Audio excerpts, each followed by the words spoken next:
My story begins with a confession. I, Olivia, used black magic to get revenge on my ex-husband, Ethan. I know this might seem wrong, but after our separation, I went through a lot of therapy until I finally understood that I wasn't the problem. I never did anything to deserve how I was treated. Yes, he was the problem. And no, I don't regret casting the spell. For years, I lived in an abusive relationship, marked by manipulation and violence. Ethan, who initially seemed like the man of my dreams, turned out to be a real nightmare. He isolated me, controlled every aspect of my life, and transformed me into a shadow of my former self. Now, I'm going to tell you my story, and I'd like to know your opinion. When I was a child, my life was full of dreams and fantasies. I grew up in a small house with my dad, mom, and grandmother, who always told me magical stories before bed.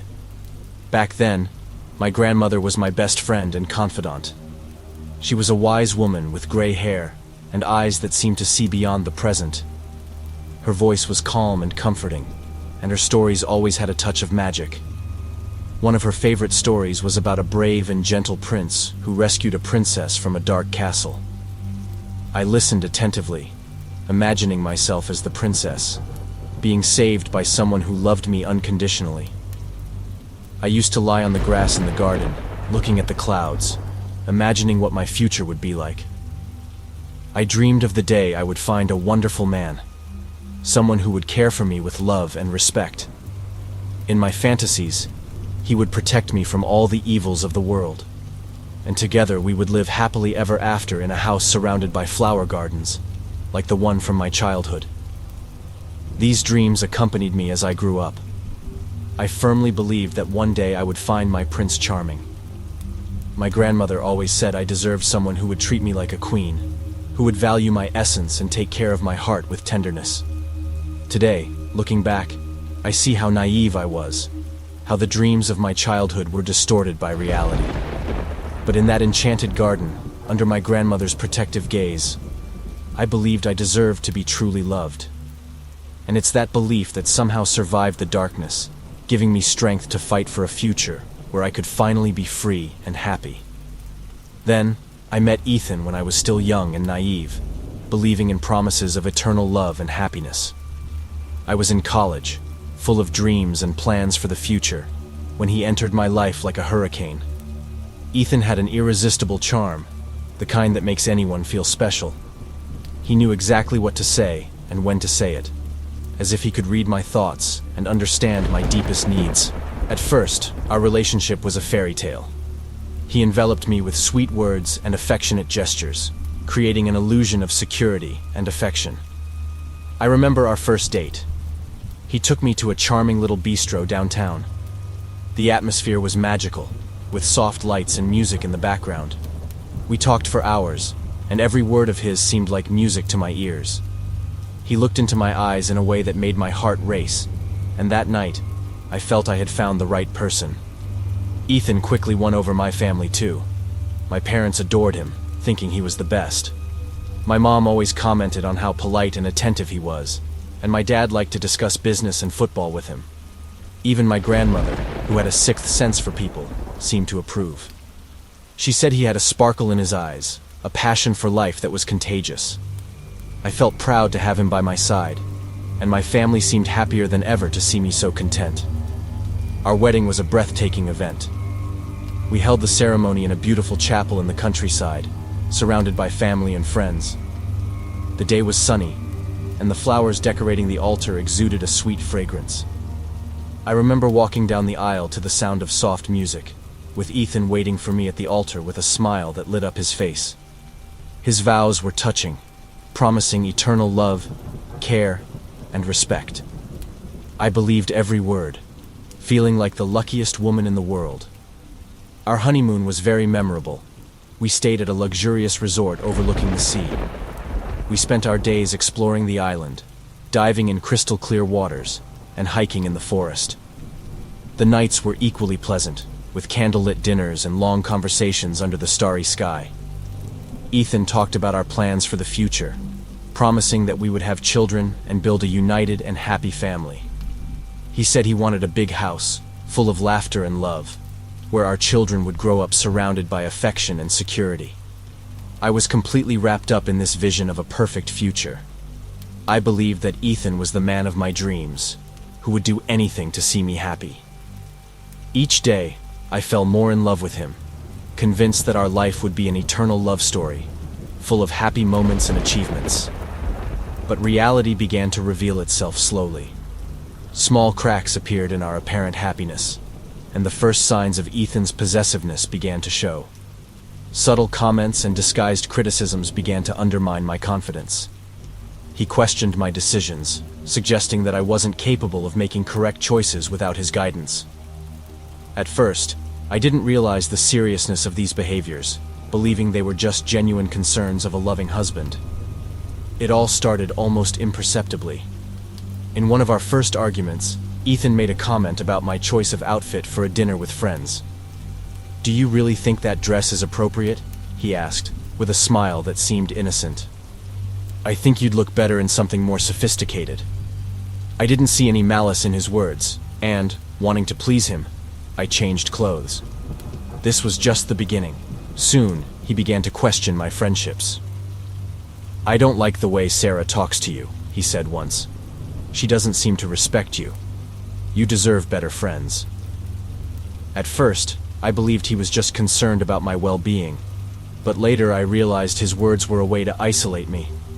Gradually, I started to distance myself from Sarah and other close friends, believing that Ethan knew what was best for me. Ethan also got involved in my work decisions. Once, when I mentioned I was considering a promotion that would require frequent travel, he reacted negatively. "Do you really think you can handle that? Traveling so much will be exhausting, and you'll end up neglecting your responsibilities at home."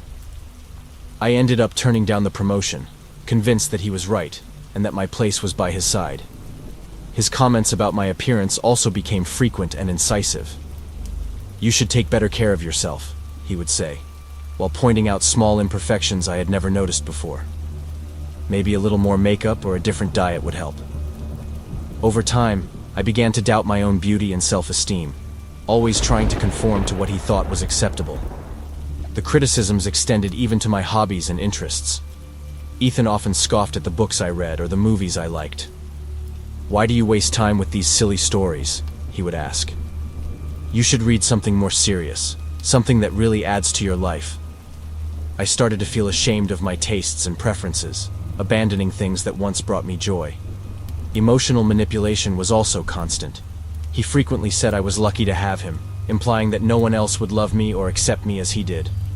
"I'm the only one who really understands you and loves you," he would repeat. "No one else would have so much patience with you."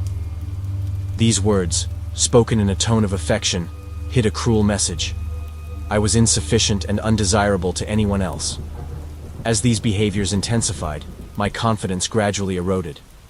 I began to question my own abilities and judgments, always seeking Ethan's approval for every little decision. He became the center of my universe, and I, a shadow living to please him and avoid his displeasure.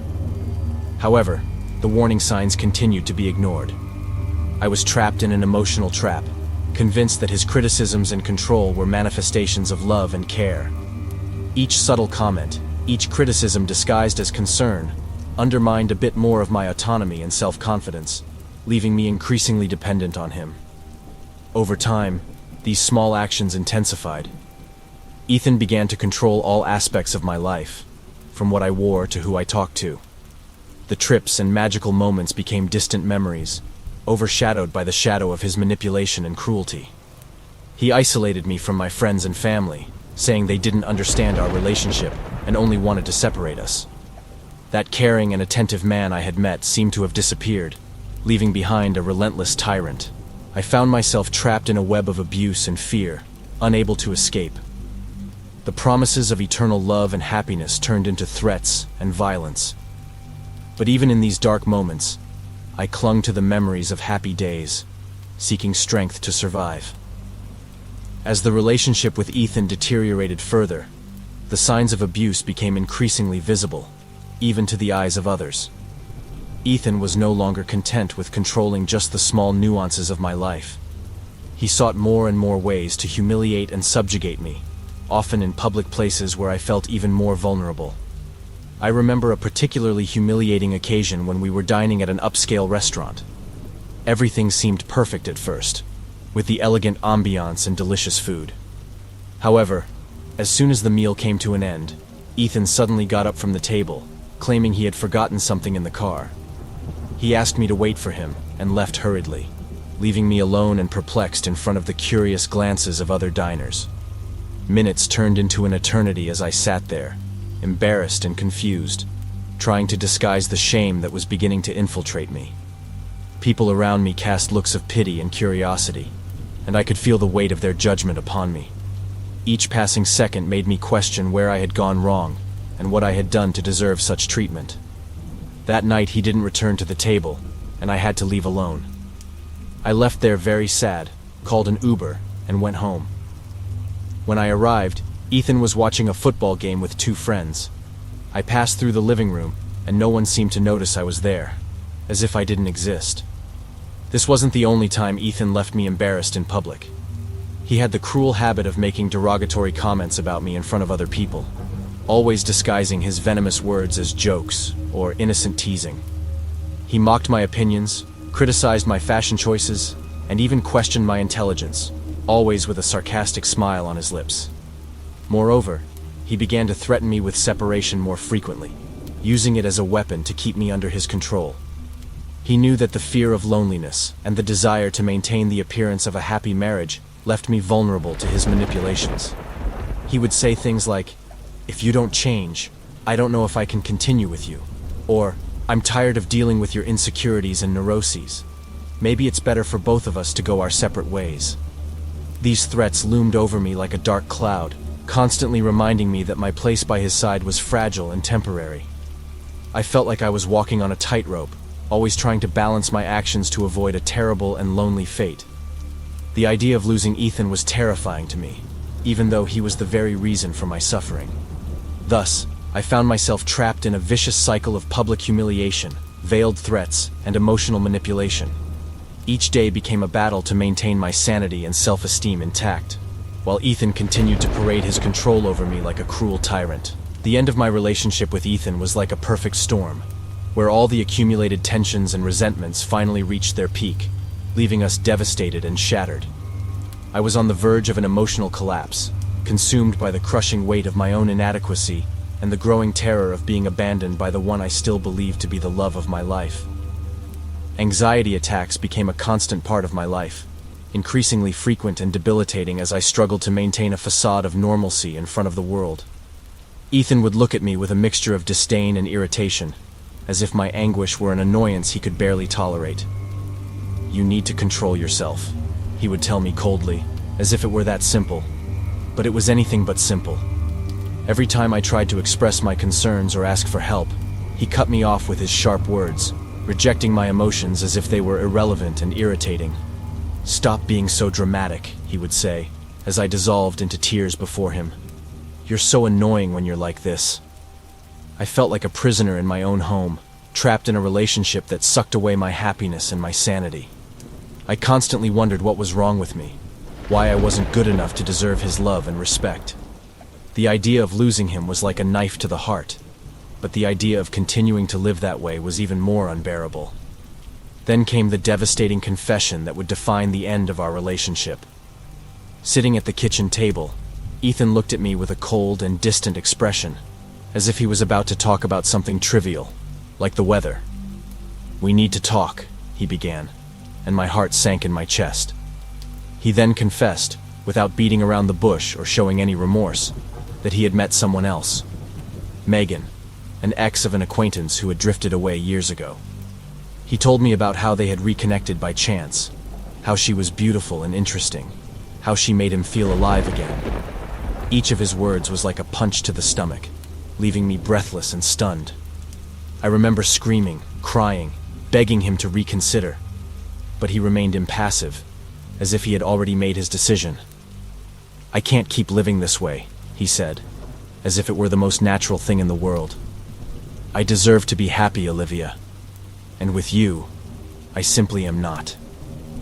Those words cut like a sharp blade, tearing away any vestige of hope that might still remain within me. I felt as if I were sinking into a bottomless abyss, with nothing to hold on to except the overwhelming emptiness of my own loneliness. The fights that followed were full of accusations and recriminations, words spoken in fury that could never be unsaid. I called him a traitor, a liar, a monster, and he called me crazy, unbearable, a failure. Each insult was like a dagger plunged into the heart, fueling the fire of our anger and pain. And in the end, it was the unbearable tension that led us to separation. We both knew there was no going back, that the damage was already done and the wounds were too deep to be healed. And so, between tears and screams, we separated, each going our own way towards an uncertain and lonely future. I found myself alone, lost in a sea of pain and despair, while he left for the arms of another woman, leaving me behind in a vortex of sadness and bitterness. After separating from Ethan, my life became a whirlwind of pain and confusion. I was in pieces, my heart broken into 1,000 fragments, my self-esteem completely destroyed. Each day was a battle just to get out of bed and face the world. I felt lost, directionless, as if I were adrift in a sea of despair and desolation. It was then that I decided to seek professional help. Therapy became my anchor, my safe haven in the midst of the storm. With the help of a compassionate and attentive therapist, I began the long and painful process of healing. In each session, we unraveled the traumas of my past, the old wounds that still ached deeply. It was an arduous and tortuous path, but little by little, I began to feel stronger, more resilient, more capable of facing life's challenges. Almost 2 years passed since the day Ethan walked out of my life, leaving behind only ruins and painful memories. Slowly but with determination, I rebuilt the pieces of my broken heart, finding my own voice and my own path in the world. I saw myself emerging from chaos and darkness, reborn and renewed, ready to embrace a future full of possibilities and hope. It was at this moment of rebirth that I met my best friend and confidant, Rachel. She entered my life like a ray of sunshine on a cloudy day, bringing with her positive energy and infinite kindness. From the first moment we met, I knew she would be someone special, someone I could trust with my deepest secrets and share my most intimate pains. Our conversations became a balm for my wounded soul, a safe space where I could be completely honest and vulnerable. Rachel was an attentive and empathetic listener, always ready to offer a friendly shoulder and words of comfort in the darkest moments. She helped me see my own strength and resilience, believing in me even when I doubted everything. One day, as we sat on the couch in my living room, drinking tea and sharing our life stories, I finally decided to open my heart to her. I told her about the abusive relationship with Ethan, about the humiliations and mistreatment I suffered at his hands, about the overwhelming pain of being betrayed and abandoned. Rachel listened attentively to every word, her eyes overflowing with indignation and compassion. She held my hand firmly, offering her unwavering support as I poured out my pain and anger. And then, when I finished speaking, she looked at me with a fierce determination in her eyes. "You can't let him get away with everything he did," she said firmly. "He needs to pay for what he did to you, Olivia. He needs to feel the pain and suffering he caused. You need to get revenge." Her words echoed inside me like thunder, awakening a burning fire within my chest. The idea of revenge had never crossed my mind before, but now, faced with Rachel's suggestion, it seemed so tempting, so just. I knew I couldn't simply let Ethan escape unscathed, that I needed to do something to punish him for the harm he had caused me. And so, with Rachel's support by my side, I began to plan my revenge. I had no idea how we would do it, or if it would be possible, but one thing was certain. Ethan would pay for what he did to me, and I would do everything to ensure that it happened. After deciding it was time to act and seek our revenge against Ethan, Rachel and I began searching for any possible means to achieve our goal. It was during one of these searches that we heard about Madame Raven, a mysterious woman known for her knowledge of black magic and witchcraft. They said she had the power to do incredible things, both for good and evil. Intrigued and determined, Rachel and I decided it was time to contact Madame Raven. We went to her house, located on the outskirts of the city, in an isolated area surrounded by a gloomy atmosphere. When we finally reached her door, we hesitated for a moment, feeling a shiver run down our spines. But determination burned within us, and so, with racing hearts and trembling hands, we knocked on the door. Madame Raven greeted us with an unsettling gaze. She invited us into her house, where we sat in front of her, nervous and anxious to tell my story. With a deep and grave voice, she listened attentively as we explained my situation, sharing the details of the abusive relationship with Ethan and my determination to make him pay for what he did to me. Madame Raven listened to everything with an imperturbable expression, her eyes shining with a dark intelligence. When I finally finished speaking, she rose from her chair, moving with a grace and presence that were almost supernatural. "You wish to take revenge on a man who hurt you," she said, her voice echoing in the silence of the room. "I can help you, but know that magic comes with a price. Are you willing to pay?" I nodded, determined to move forward, no matter the cost, and it really did cost a lot of money to perform this ritual. Madame Raven then led me to a room at the back of her house, while Rachel waited. Upon entering the room, I noticed candles burning on an improvised altar and strange objects arranged on a dark wooden table. She instructed me to concentrate on my deepest desire, to clearly visualize what I wanted to happen to Ethan. With my heart pounding frantically, I closed my eyes and began to conjure my darkest desires, invoking all the pain and anger that Ethan had caused me. I felt the energy pulsing around us, an electric hum that seemed to fill the air. And then, when I finally opened my eyes, I knew that my spell had been cast, that the wheels of revenge were in motion. Madame Raven looked at me with an enigmatic smile, her hands moving in quick and precise gestures. "The spell is cast," she said, her voice reverberating in the air. "Now, it's only a matter of time before your wishes come true. But remember, magic always exacts its price. Be prepared to face the consequences." We left Madame Raven's house with a mix of turbulent emotions within us. Rachel asked me for details about how the ritual went, and if I felt anything when I cast the spell. As we walked down the dark road towards civilization, I shared the details. Rachel and I exchanged nervous glances, still processing everything that had just happened. In the days that followed, the shadow of the black magic ritual loomed over me, a constant reminder of my quest for revenge.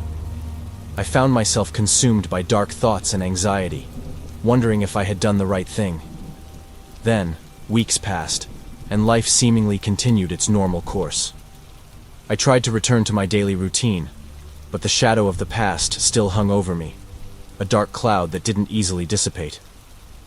With every shadow on the street, every noise at the door, I wondered if the consequences of our actions had finally arrived. It was on an autumn afternoon that the phone rang, breaking the silence that had settled in my house. With my heart pounding frantically in my chest, I answered, holding my breath as I waited to hear the voice on the other end of the line. And there he was, Ethan, on the other end of the line, his trembling and desperate voice echoing through the phone wire like a cry for help lost in the void. For a moment, I remained silent, absorbing his anguished words, feeling a mixture of compassion and distrust churning inside me. He begged for help, each word laden with the bitterness of a man who had hit rock bottom. His choked sobs echoed in my ears, reminding me of the times when his voice was soft and comforting, when we were young and full of hope. And then he began to speak, pouring out his tale of misfortune and ruin.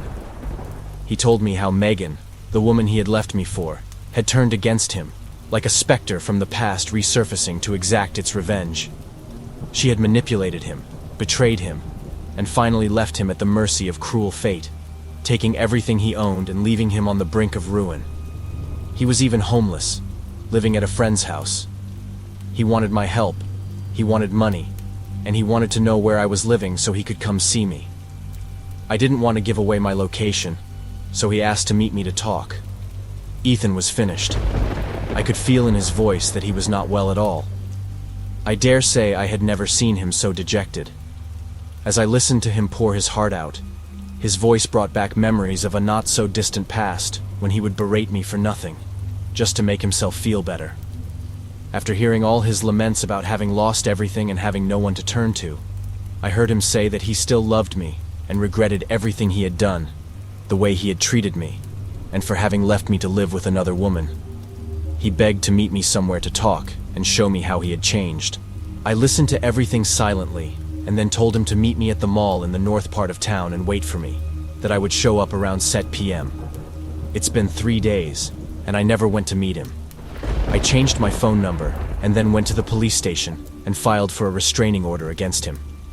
I never want to speak to him again, much less see him, and I hope my spell follows him for much longer. I know I might be being too harsh, but the memories still hurt, and just imagining being in his presence makes me sick and anxious. Don't you think I'm right in not giving him any attention? I just hope that the price Madame Raven said I would have to pay isn't having him back in my life. Thank you for listening to my story until the end, and don't forget to like, share the video, and subscribe to the channel to receive notifications of the next witchcraft tales. Until next time.